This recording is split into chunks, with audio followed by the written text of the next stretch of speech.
Gentlemen, let's talk about a truth most men are too afraid to admit. Not all manipulation is loud. Some of it whispers. Some of it smiles. And some of it comes from the people we trust most. Now, before you get defensive, understand this. This isn't about demonizing women, it's about awakening men.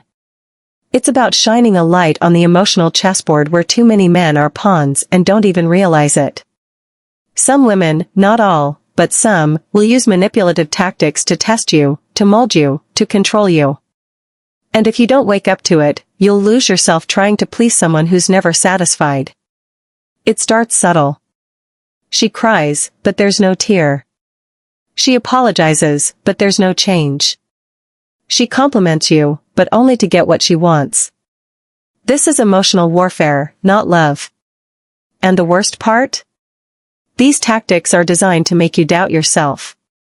To question your worth. To feel like you're always one mistake away from losing her. That's control disguised as affection. But here's the truth, a man who knows his value cannot be manipulated. A man who sets boundaries becomes a fortress. And a man who sees through the game? Becomes a king no one can move. You have to learn the difference between love and leverage. Between a partner and a puppeteer.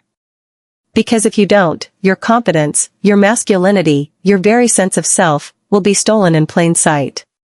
So if you've ever felt like you're walking on eggshells, like you're always the villain, like your reality is being rewritten, you're not crazy. You're being controlled. And today, that ends. You were not born to be tamed. You were not made to be guilt-tripped into submission. You were built to lead, to rise, to protect your purpose. So here's your call to rise above the fog. Because the only thing worse than being manipulated is pretending it's not happening. Emotional manipulation often creeps in without warning. It doesn't come with a red flag. It comes with a soft voice, a well-timed smile, or a perfectly placed compliment. It's not always cruel, but it is always calculated. And what makes it so dangerous is how subtle and disguised it can be. It doesn't feel like manipulation at first, it feels like love, concern, or even deep connection. But over time, the mask slips. What once felt comforting starts to feel confusing. You begin to doubt yourself, question your instincts, and wonder if you're just overreacting. It starts with small things. A passive-aggressive comment here. A joke at your expense there. Maybe she makes you feel guilty for spending time with friends. Maybe she pouts when you don't text back fast enough. Maybe she says she's fine, but you can feel the tension in the air like a ticking bomb. That's not open communication. That's manipulation. But you tell yourself, she's just sensitive. You rationalize it because you don't want to seem cold. But what you're really doing is teaching her how to control you, by suppressing your truth to protect her feelings. A skilled emotional manipulator knows exactly how to blur the lines between affection and control. She'll give you affection just when you're about to pull away. She'll praise you when you obey, but turn cold when you assert your needs. One day, she'll build you up like you're the strongest man alive, and the next, she'll make you feel like a complete failure for not reading her mind. And when you try to bring it up, she'll cry. She'll shift the blame. Suddenly you're the bad guy for bringing up how you feel. And the worst part? You start believing it. You begin to question your own perception. You doubt your memory of how things went down. You feel like you're losing your grip on reality. That's not just confusion.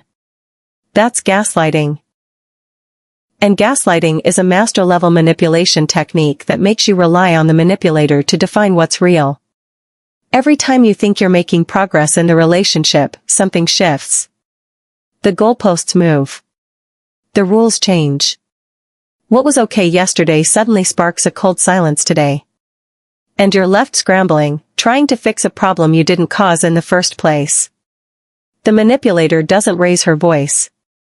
She raises doubt. She doesn't threaten you directly, she threatens to withdraw love, approval, or emotional safety. And since you're wired to protect, to fix, to provide, you step into the trap willingly. You begin adjusting who you are just to keep her calm. You hold your tongue, shrink your opinions, and reshape your values. But no matter how much you bend, it's never enough. That's because the point was never peace. The point was power. And this is where many men lose themselves. They think they're being noble, patient, understanding. They think they're being a real man by putting her first. But what's actually happening is they're being trained. Trained to respond to mood swings like a dog to a whistle.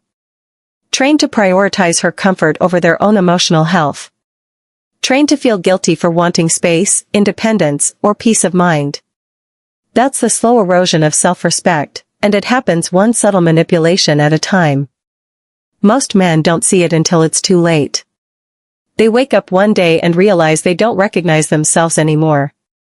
They've lost their voice, their confidence, their identity. And it all began with a smile that said, "I love you," and actions that whispered, "I own you." Emotional manipulation is not loud. It doesn't break the door down. It slips through the cracks. And it only has power if you never name it for what it is. Control rarely walks through the front door announcing itself. It doesn't slam its fist on the table or wear a mask that says, "I'm here to dominate you." No, the most effective form of control is subtle. It speaks gently.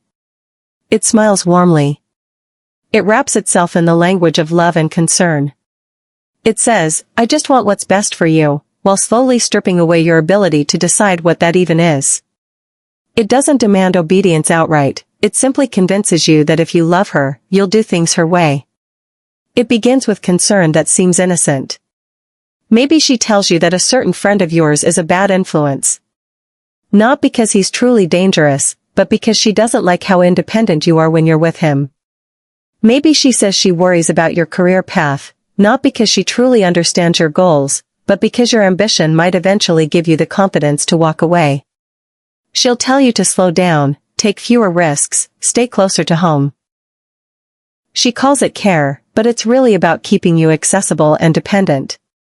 You start changing little things to keep her happy. You quit hanging out with people she doesn't approve of. You stop pursuing your passions because she gets distant when you do. You stop speaking your truth because it creates tension. And the worst part is, she doesn't even have to ask. She just makes it known that certain behaviors hurt her, and that becomes enough to make you bend. Before long, you've molded yourself into someone you don't even recognize, and all under the illusion of keeping the peace, of showing love, of being considerate. What she's really doing is framing your self-expression as selfishness. Every time you try to assert your needs, she flips the narrative. "Why are you being distant?" she asks when you just need space. "Why don't you care about how I feel?" she says when you make a decision that doesn't center around her. Over time, you start second-guessing yourself. You begin believing that your boundaries are actually coldness. That your independence is insensitivity. And that your truth is a threat to the relationship. That's how control hides behind care. It redefines love as obedience. It convinces you that loyalty means silence. That peace means submission. That compromise means surrender. And every time you comply, she praises you. She becomes warm again. She gives affection, validation, intimacy. You start to feel like you're finally getting it right. But in reality, you're just being rewarded for giving up another piece of your power. And the pattern continues. The moment you resist, the care turns cold. She withdraws. She sulks. She cries. And that emotional withdrawal teaches you that love is conditional. It teaches you that the price of peace is your autonomy. And if you're not careful, you begin to crave her approval so much that you willingly hand over control just to keep the illusion of harmony. This is how strong men become weak without realizing it. This is how leaders become followers in their own lives. Not through violence or threats, but through emotional manipulation dressed up as concern. Through slow, systematic dismantling of their freedom, disguised as partnership. What she calls care is actually control wearing a mask. And the longer you let it go unchallenged, the more difficult it becomes to remember who you were before you started shrinking. Control disguised as care is the most seductive form of domination because it doesn't feel wrong until you're already lost. You think you're loved, protected, guided. But in truth, you're being shaped, one soft, manipulative word at a time. Gaslighting is one of the most insidious forms of emotional manipulation because it doesn't attack you directly, it attacks your perception of reality. It's not about arguing facts, it's about twisting your memory, feelings, and instincts until you start doubting your own mind. It turns truth into fog, and the more you try to hold on to it, the more it slips through your fingers. A woman using gaslighting doesn't need to shout or scream to control you, she just needs to plant the right seeds of doubt, and let you destroy your own confidence from the inside out. It usually starts small. You might mention something she said that upset you, and she'll calmly deny ever saying it. Not only does she deny it, she acts confused, even hurt that you would accuse her of such a thing. She says, "You must be remembering it wrong," or "You're being too sensitive." And because you're not looking for a fight, you back down. You assume maybe you did mishear, or maybe your emotions got the best of you. What you don't realize is that this is the beginning of a slow psychological game that rewrites your memory and reshapes your identity. The next time it happens, the confusion grows. You clearly remember an argument, a statement, a promise. But she twists it. "That's not what I meant," she says. "You're imagining things." She smiles while she says it, even laughs. But inside, you're slowly unraveling. You start questioning whether your reactions are valid. You start walking on eggshells, doubting yourself every time you feel angry or hurt. You begin to believe the problem isn't her behavior, it's your response to it. Gaslighting works best when it's repeated over time, because it chips away at your trust in yourself. Eventually, you don't just doubt her, you doubt your own instincts. You lose the ability to know if something was wrong, even when it clearly felt that way. You feel guilty for speaking up. You feel weak for having boundaries. You stop bringing up concerns because every time you do, she flips the narrative so hard it leaves your head spinning. Suddenly, you are the aggressor. You are the toxic one. And she is the victim who's always trying to love you, despite how difficult you are. And that's how gaslighting wins. It turns the truth into a weapon against you. It forces you to seek permission to feel your own emotions. It doesn't just silence you, it makes you silence yourself. You start needing her approval to validate your own experiences. You stop trusting your gut, and once your gut is no longer your guide, she becomes the one who tells you what's real, what's right, what's normal. The man who's been gaslit over and over becomes a shell of who he was. He doesn't stand tall anymore. He doesn't speak boldly. He hesitates, second guesses, apologizes for things he never did wrong. And all the while, the manipulator plays the caring partner, saying how much she loves you, how she's trying so hard, how everything would be fine if only you could just stop overreacting. That's the final twist of the knife. Not only does she erase your truth, she makes you feel like the villain for ever having won in the first place. Gaslighting is a silent killer of self-worth. It doesn't bruise the skin, it bruises the soul. And the most terrifying part is how invisible it is. From the outside, no one sees it happening. Even you may not see it at first. But day by day, your fire dims, your voice fades, and you start to forget what truth even felt like. That's not love. That's psychological control. And until you recognize it, you'll keep living in someone else's version of reality. Withholding affection as a weapon is one of the most emotionally devastating tactics a woman can use to manipulate and control a man. It's not just about turning cold or distant. It's a calculated move designed to punish, condition, and reshape a man's behavior without ever needing to raise her voice. It's quiet, but it's powerful. And it works by using what every man naturally craves, emotional connection, intimacy, and validation, against him. In the beginning, everything feels incredible. She's warm, present, affectionate. You feel seen, valued, wanted. She gives you physical touch, sweet words, attention, all the things that make you feel like you matter. But once she knows you're invested, that you've opened up, that you care deeply, that's when the game begins. Suddenly, her affection becomes conditional. It's no longer freely given, it has to be earned. And the rules for earning it are never clear. She starts pulling away, not in a clear or direct way, but subtly. Her texts get shorter. Her kisses become rare. The tone in her voice turns cold. You ask what's wrong and she says, nothing. But everything in her energy tells you there is. So you try harder. You become more attentive, more careful, more giving. You think maybe if you just do something right, she'll come back to the version of herself you first fell for. And that's exactly what she wants. What she's doing is training you. She's teaching you that your emotional needs will only be met when you meet her unspoken demands. If you upset her, challenge her, or assert yourself, she withdraws affection like a punishment. If you comply, apologize, or give in, she warms up again. And this cycle creates a powerful psychological loop, one that traps you into associating obedience with love and disobedience with loneliness. This tactic doesn't require yelling or confrontation. That's the genius of it. You're never told what you did wrong, only made to feel wrong. It's a kind of emotional starvation. You find yourself craving her attention the way a man stranded in the desert craves water. And when she finally gives you a drop, you feel relief so intense that it overshadows the fact that you were deprived in the first place. That moment of reconnection feels like love, but it's not, it's relief from withdrawal. And that's the difference. Over time, this manipulation starts changing who you are. You stop standing your ground. You stop voicing your concerns. You walk on eggshells, terrified of doing or saying anything that might trigger another freeze-out. You learn that speaking your truth comes at a cost, and the cost is emotional abandonment. You begin to believe that your needs are too much. That you're hard to love. That maybe you just need to be more agreeable to keep the peace.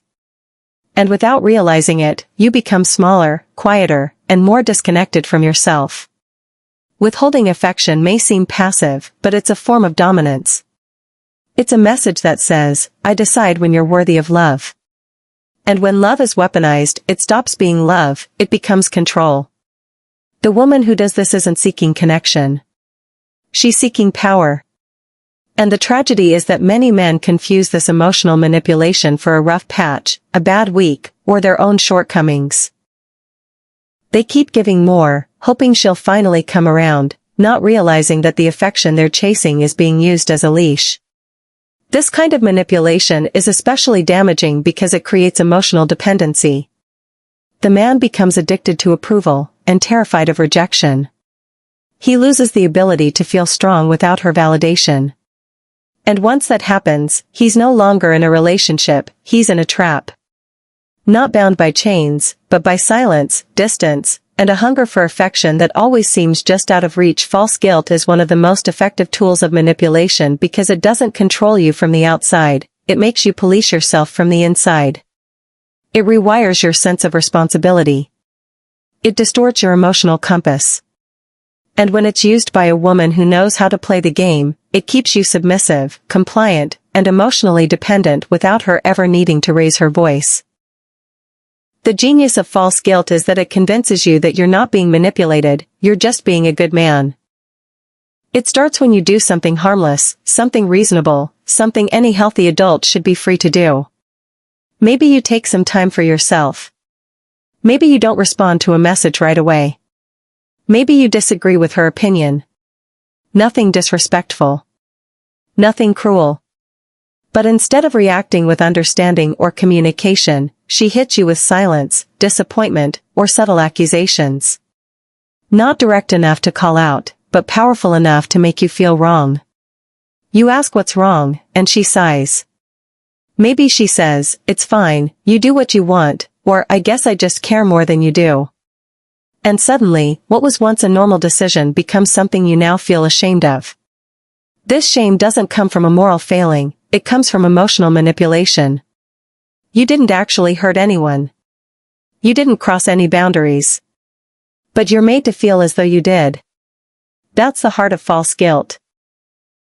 It's the feeling that you've done something wrong when, in truth, you haven't. And it sticks. It eats at you. It makes you apologize when no apology is necessary. It makes you explain yourself for things that require no explanation. And over time, it makes you shrink. False guilt is different from real guilt. Real guilt comes from violating your own values. False guilt comes from violating her expectations, even when those expectations are unreasonable, unspoken, or ever-changing. She doesn't need to yell or threaten. She just needs to act wounded. She knows that if she can look hurt, if she can cry, if she can play the role of the victim just right, you'll do the rest. You'll scramble to fix it. You'll overcompensate. You'll give in. And the more you do that, the more control she gains. This pattern becomes a loop. She sets the emotional standard. You fail to meet it. She reacts. You feel guilty. You adjust your behavior to avoid the guilt next time. And slowly, your decisions stop being guided by your own values and start being guided by fear, fear of disappointing her, upsetting her, or triggering that emotional withdrawal again. That's how you lose your autonomy. Not because someone took it from you, but because you were made to feel like keeping it made you a bad partner. And the worst part is, you start praising yourself for being so understanding. You call it empathy. You call it being a good communicator. But really, what's happening is emotional conditioning. You're being trained to abandon your own needs, your own voice, and your own boundaries to maintain a false sense of peace. You think you're preserving the relationship, but you're actually just preserving her power over you. False guilt is a poison disguised as virtue. It makes you doubt yourself, even when you're doing the right thing. It makes you feel selfish for having preferences, cruel for asserting boundaries, and emotionally abusive for simply not agreeing with her. And once that guilt becomes a pattern, she doesn't need to force you into submission, you'll do it yourself. You'll censor your words, question your instincts, and walk around in a constant state of hesitation, trying not to upset someone who only ever feels stable when you're off balance. That's not partnership. That's psychological servitude rooted in a guilt that was never yours to carry. Boundaries are not walls that push people away, they are doors that protect your peace, your identity, and your power. In a world where manipulation can come in charming disguises and emotional games are played in whispers instead of shouts, boundaries are your clearest line of defense.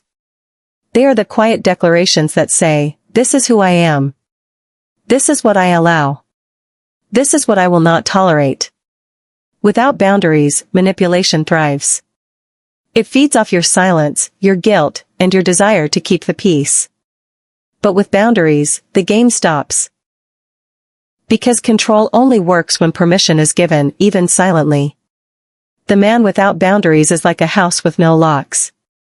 Anyone can walk in, rearrange the furniture, leave a mess, and blame him for it. He might call it being easygoing, patient, or understanding.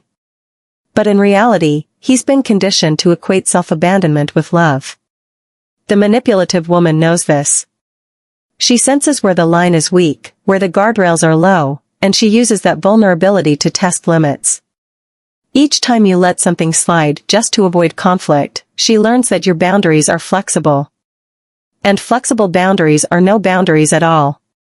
When you start setting boundaries, it doesn't mean you become cold or combative, it means you stop being an emotional doormat. It means you can say no without explaining yourself. It means you can walk away from gaslighting, silent treatment, guilt tripping, or affection withheld like a weapon. Boundaries protect your clarity. They remind you of what's real. And more importantly, they protect your time, energy, and emotional resources from being drained by someone who only shows up when they want something from you. A manipulative woman relies on your inability to say enough. She thrives on the confusion she creates in you, making you feel like setting boundaries is a form of cruelty. She'll say you're being too distant, too cold, too harsh. Not because you are, but because your new clarity threatens her control. She doesn't want you thinking for yourself. She wants you over-explaining, over-apologizing, and constantly second-guessing. Boundaries disrupt that dynamic. They force her to confront your strength. And once she realizes you will no longer bend just to avoid her disapproval, her power begins to unravel. There's a reason manipulation fades in the presence of a man who knows his worth. He doesn't chase validation. He doesn't fear withdrawal. He doesn't tolerate emotional blackmail. Why? Because he knows what he brings to the table. He doesn't let others write the story of who he is. He writes it himself. And every time he draws a boundary, he reinforces that story, one of self-respect, confidence, and emotional freedom. But boundaries are not a one-time act, they are a daily commitment. A man with boundaries is consistent. He doesn't bluff or threaten. He simply acts. He doesn't raise his voice, he just walks away when his line is crossed. And over time, people learn that playing games with him is a waste of energy. He's not afraid of being alone, because he would rather stand alone in truth than stay with someone who thrives in lies. Manipulation only thrives in chaos, guilt, and confusion. Boundaries bring order. They bring light to the places where shadows once ruled. And most importantly, they return your power to where it belongs, in your hands. When you have boundaries, you are no longer just reacting to her moods or walking on eggshells around her demands. You are leading your own life, grounded in self-awareness, guided by self-worth, and guarded by principles that no one gets to rewrite. That's the antidote. That's the cure. Because when a man stands firm in who he is, the games stop playing themselves. So here's the truth, manipulation only works when you don't know it's happening. It thrives in your silence, in your self-doubt, and in your fear of rocking the boat. But once you see it, once you recognize the patterns, the gaslighting, the false guilt, the cold withdrawal, the disguised control, you have a choice. You can keep shrinking, keep bending, keep hoping she'll change. Or you can take your power back. You can stop apologizing for having needs. You can stop living on emotional breadcrumbs. You can draw your line in the sand and say, no more. You weren't born to be controlled. You weren't made to beg for respect. And the moment you stop playing her game is the moment you start living by your own rules. Not with rage. Not with revenge. But with clarity, strength, and unshakable boundaries. That's when the manipulation ends. Not because she stopped trying, but because you stopped allowing. The most dangerous man is not the loudest or the toughest. It's the man who knows himself, stands firm, and never trades his peace for approval. Be that man. Because the power to be free was never hers to take, it was yours to claim.